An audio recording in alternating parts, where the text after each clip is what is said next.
আমি আপনাদের সতর্ক করে দিচ্ছি। পরে বলবেন যে আমি সতর্ক করিনি, আমি আপনাদের সতর্ক করে দিচ্ছি। আপনারা যদি নিজেদের মধ্যে ভেদাভেদ ভুলে একসাথে কাজ না করতে পারেন, নিজেরা যদি কাদা ছোড়াছুড়ি করেন, মারামারি কাটাকাটি করেন, এই দেশ এবং জাতির স্বাধীনতা সার্বভৌমত্ব বিপন্ন হবে। আমি আজকে বলে দিলাম, নাইলে আপনারা বলবেন যে আমি আপনাদের সতর্ক করিনি। আমি সতর্ক করে দিচ্ছি আপনাদের।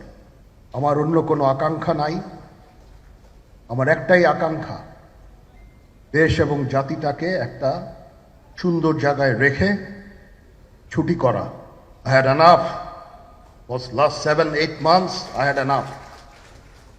আমি চাই দেশ এবং জাতিকে একটা সুন্দর জায়গায় রেখে আমরা সেনানিবাসে ফেরত আসবো। আরেকটা জরুরি বিষয় যেটা আমি ভাবলাম যে আপনাদের সাথে আমি শেয়ার করি। দেশের এই আইন শৃঙ্খলা পরিস্থিতি খারাপের পিছনে কিছু কারণ আছে। প্রথম কারণটা হচ্ছে যে আমরা নিজেরা হানাহানির মধ্যে ব্যস্ত, একজন আরেকজনের বিরুদ্ধে বিষোদ্গারে ব্যস্ত। এটা একটা চমৎকার সুযোগ অপরাধীদের জন্য। যেহেতু আমরা একটা অরাজক পরিস্থিতির মধ্যে বিরাজ করছি, তারা খুব ভালোভাবেই জানে যে এই সময়ে যদি এই সমস্ত অপরাধ করা যায় তাহলে এখান থেকে পরিত্রাণ পাওয়া সম্ভব। সেই কারণে এই অপরাধগুলো হচ্ছে। আমরা যদি সংগঠিত থাকি, একত্রিত থাকি, তাহলে অবশ্যই এটা সম্মিলিতভাবে মোকাবেলা করা সম্ভব হবে। Police, RAB, BGB, TGFI, NSI এগুলো দেশের জন্য অত্যন্ত গুরুত্বপূর্ণ কাজ করেছে অতীতে। খারাপ কাজের সাথে অসংখ্য ভালো কাজ করেছে। আজকে যে দেশের স্থিতিশীলতা, দেশটাকে যে এত বছর স্থিতিশীল রাখা হয়েছে, এটার কারণ হচ্ছে এই সশস্ত্র বাহিনীর বহু সেনা সদস্য, সিভিলিয়ান সবাই মিলে এই অর্গানাইজেশনগুলোকে, অসামরিক, সামরিক সবাই মিলে এই অর্গানাইজেশনগুলোকে এফেক্টিভ রেখেছে। সেই জন্য আজকে সুন্দর, এতদিন ধরে আমরা একটা সুন্দর পরিবেশ পেয়েছি। এর মধ্যে যারা কাজ করেছে, যদি অপরাধ করে থাকে সেটার শাস্তি হবে, অবশ্যই শাস্তি হতে হবে। না হলে এই জিনিস আবার ঘটবে। আমরা সেটাকে বন্ধ করতে চাই চিরতরে, কিন্তু তার আগে মনে রাখতে হবে আমরা এমনভাবে কাজটা করব এই সমস্ত অর্গানাইজেশনগুলো যেন আন্ডারমাইন না হয়। আজকে পুলিশ সদস্য কাজ করছে না, এটা বিশাল বড় কারণ হচ্ছে অনেকের বিরুদ্ধে মামলা, অনেকে জেলে। RAB, BGB, DGFI, NSI panicked. বিভিন্ন দোষারোপ, গুম, খুন ইত্যাদি তদন্ত চলছে। অবশ্যই তদন্ত হবে, দোষীদের বিচারের আওতায় আনতে হবে।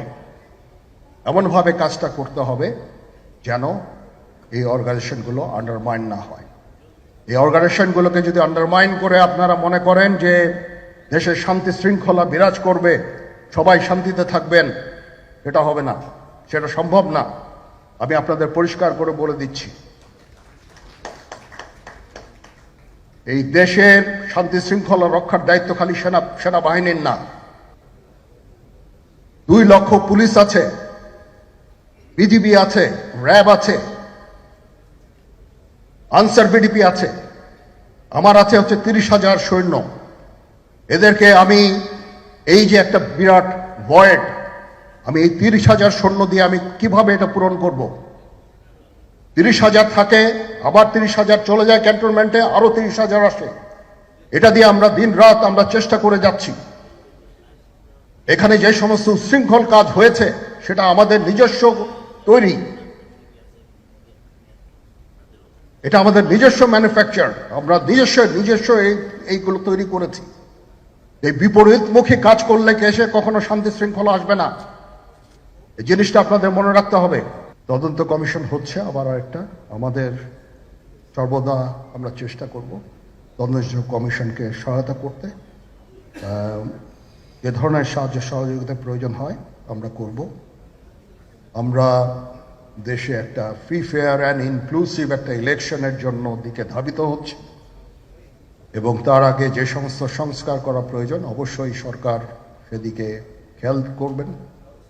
আমি যতবারই ডক্টর ইউনূসের সাথে কথা বলেছি, he completely agrees with me. There should be free, fair and inclusive election, and that election should be within December or close to that. যেটা আমি এর প্রথমেই বলেছিলাম যে 18 মাসের মধ্যে একটা ইলেকশন। আমার মনে হয় যে সরকার সেদিকেই ধাবিত হচ্ছে। ডক্টর ইউনূস যথাসাধ্য চেষ্টা করে যাচ্ছেন এই দেশটাকে ইউনাইটেড রাখতে, কাজ করে যাচ্ছেন উনি। ওনাকে আমাদের সাহায্য করতে হবে, উনি যেন সফল হতে পারেন সেদিকে আমরা সবাই চেষ্টা করব। আমরা একসাথে ইনশাল্লাহ কাজ করে যাব। আসেন আমরা নিজেদের মধ্যে মারামারি কাটাকাটি না করে আমরা ইউনাইট আওয়ারসেলস, দেশ জাতি যেন একসাথে থাকতে পারি সেদিকে আমাদের কাজ করতে হবে। আমাদের মধ্যে মতের বিরোধ থাকতে পারে, চিন্তা চেতনার বিরোধ থাকতে পারে, কিন্তু দিন শেষে যেন আমরা সবাই দেশ এবং জাতির দিকে খেয়াল করে আমরা যেন এক থাকতে পারি। তাহলে এই দেশটা উন্নত হবে, এই দেশটা সঠিক পথে পরিচালিত হবে।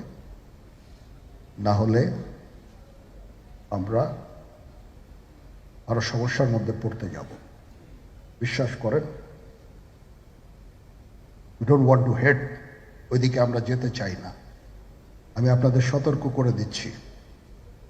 পরে বলবেন যে আমি সতর্ক করিনি, আমি আপনাদের সতর্ক করে দিচ্ছি। আপনারা যদি নিজেদের মধ্যে ভেদাভেদ ভুলে একসাথে কাজ না করতে পারেন, নিজেরা যদি কাদা ছোড়াছুড়ি করেন, মারামারি কাটাকাটি করেন, এই দেশ এবং জাতির স্বাধীনতা সার্বভৌমত্ব বিপন্ন হবে। আমি আজকে বলে দিলাম, নাইলে আপনারা বলবেন যে আমি আপনাদের সতর্ক করিনি। আমি সতর্ক করে দিচ্ছি আপনাদের। এই দেশ সুখে শান্তিতে থাকতে চাই, আমরা চাই না হানাহানি কাটাকাটি মারামারি। সেই উদ্দেশ্যে আমি কাজ করে যাচ্ছি, আমরা কাজ করে যাচ্ছি। আমাদের সেনাবাহিনীর প্রতি আক্রমণ করেন না। একটা কমন জিনিস আমি দেখতে পাচ্ছি, সেনাবাহিনী এবং সেনা প্রধানের প্রতি বিদ্বেষ কারো কারো, কি কারণে আজ পর্যন্ত আমি এটা খুঁজে পাইনি। আমরা হচ্ছে একমাত্র ফোর্স যেটা আপনাদের জন্য কাজ করে যাচ্ছি, দাঁড়িয়ে আছি প্ল্যাটফর্মে। Of course navy and air force, navy chief আবার মন খারাপ করে করছে, navy air force all, we all আমাদেরকে সাহায্য করেন, আমাদেরকে আক্রমণ করেন না, আমাদেরকে অনুপ্রাণিত করেন, আমাদেরকে উপদেশ দেন। কোনো একটা সমস্যা হয়ে গেলে আমি যেন নুরুদ্দিন স্যারের স্বর্ণপন্ন হই এবং উনি আমাকে উপদেশ দেন, সিনিয়র জেনারেলরা আমাকে উপদেশ দেন, আমি সবার কাছে স্বর্ণপন্ন হই।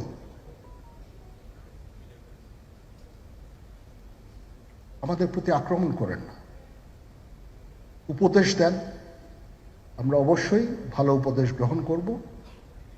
আমরা একসাথে থাকতে চাই এবং দেশ এবং জাতিকে এগিয়ে নিয়ে যেতে চাই।